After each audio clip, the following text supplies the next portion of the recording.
Assalamualaikum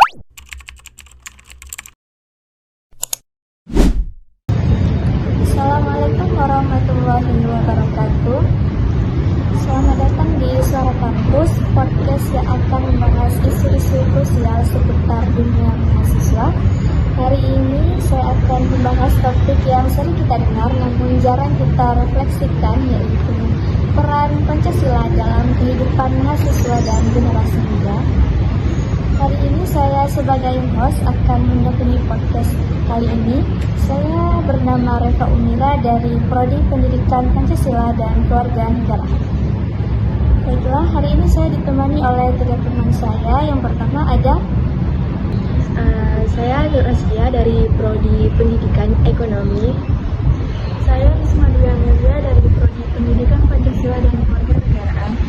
Saya Armawati dari Prodi Pendidikan Pancasila dan Kewarganegaraan.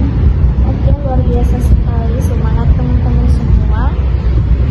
Apa kabarnya nih teman-teman? Askia, Risma dan juga Akang. Alhamdulillah, kabarnya baik. Gimana? Alhamdulillah juga baik. Masih semangat ya untuk hari ini. Ya, masih belum. Kemudian langsung saja nih untuk Askia sebagai generasi muda. Bagi kamu, apa sih definisi dari Pancasila yang paling praktis dan relevan dalam dunia dari kehidupan kamu sehari-hari sebagai mahasiswa? Baik, menurut saya Pancasila itu adalah kompas moral kita, bukan hanya sekedar mata kuliah saja. Nah, secara praktis sila keempat, yakni kerakyatan, berarti kita harus aktif dalam BEM atau organisasi lainnya, berani berpendapat dan menerima hasil musyawarah, walaupun kita tidak sepenuhnya menyetujui itu. Nah, intinya kita harus aktif berdemokrasi mikro di dalam lingkungan kampus. Pancasila. Oke, terima kasih kepada Askia. Menarik sekali ya pembahasannya. Kompas moral dan demokrasi mikro. Oke, sekarang kita lanjut ke Risma. Menurut kamu, kita kan sekarang ini nggak lepas dari inovasi dan teknologi.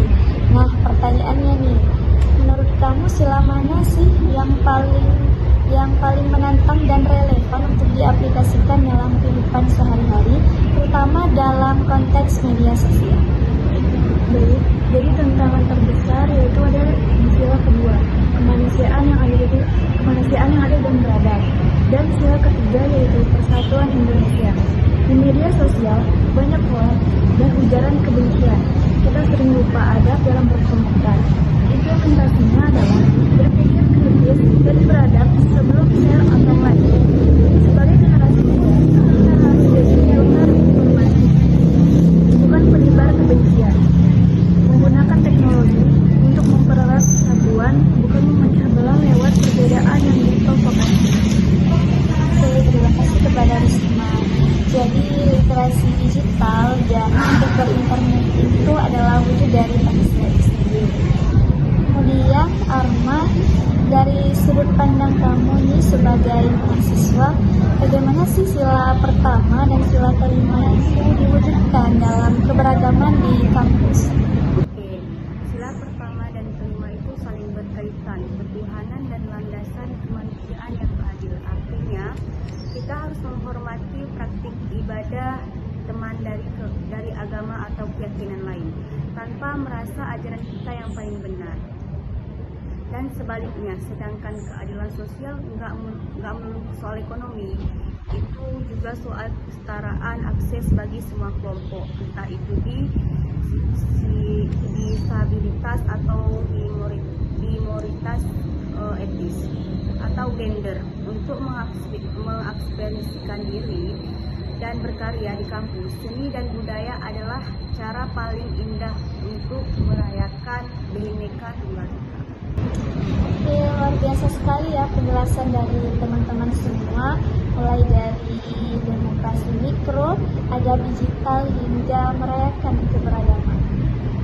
Oke, sebagai penutup ada yang ingin teman-teman sampaikan dari Askia?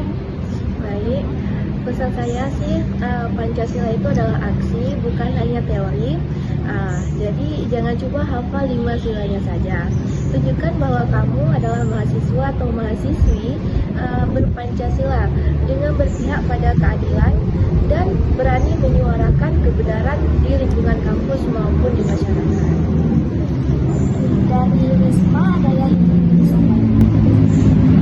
Kalau aku setuju, jadi tambahanku jadilah netizen yang Pancasila, gunakan platform digital untuk hal-hal positif. Perbedaan pendapat itu wajar, tapi jangan sampai merusak persatuan dan keadaban kita sebagai bangsa. Oke, luar biasa sekali ya penjelasannya. Lanjut dari Arma, ada yang ingin disampaikan sebagai pesan? Dan terakhir dariku, rangkul keberagamanmu, kekuatan Indonesia ada di keberadaan kita.